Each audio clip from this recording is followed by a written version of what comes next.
"My wife, you have to live well." On the rooftop of a high-rise building, bullets were flying in every direction.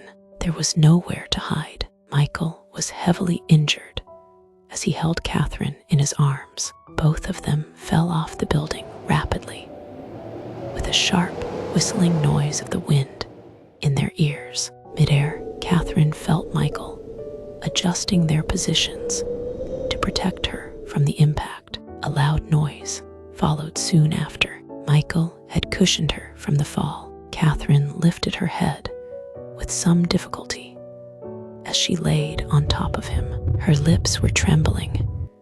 "Michael, Michael." He did not respond. She reached her trembling hands up toward his nose. He was not breathing.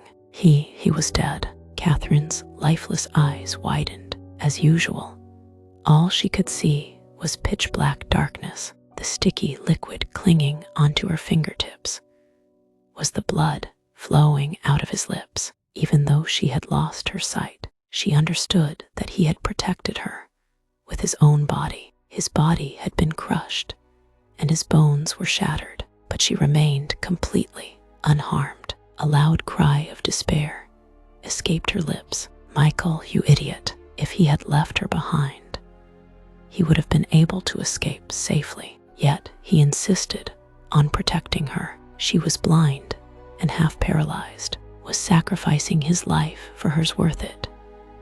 Was it worth it? Ever since they became engaged at a young age, she had fervently avoided him and stayed away from him.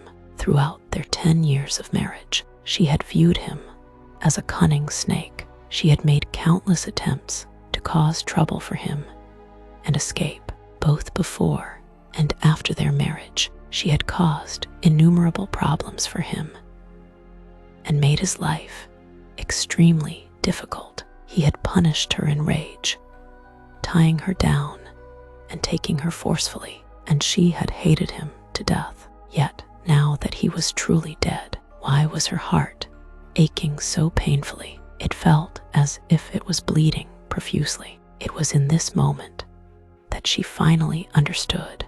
No matter who she was and how she looked, he had devoted his entire life to loving her and prioritizing her over everything else. She finally understood that he had already snuck his way into her heart a long time ago. He was powerful and invincible, an existence that wasn't meant to collapse. How could he die just like that? A warm liquid dripped down from her eyes into her lips. Her tears were tinged with blood. She was so badly entrenched in pain that she was shedding tears of blood. She had been blind to fall for the wrong man.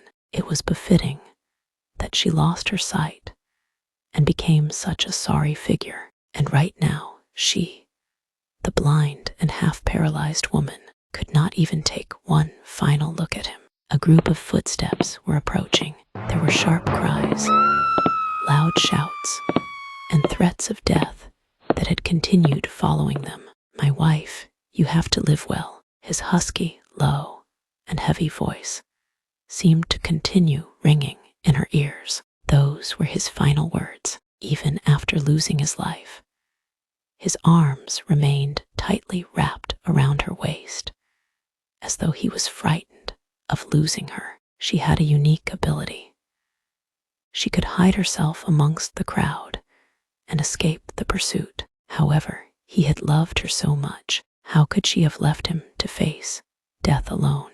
But now there was no way for her to fulfill his final request. Without him, she could not live anymore. She slowly lowered her head and leaned against his firm chest. His body was no longer moving, but it still seemed to carry his warmth. With a powerful thought, a wave of energy flowed out from her. Her body instantly exploded, covering his body in blood. In life, she had let him down.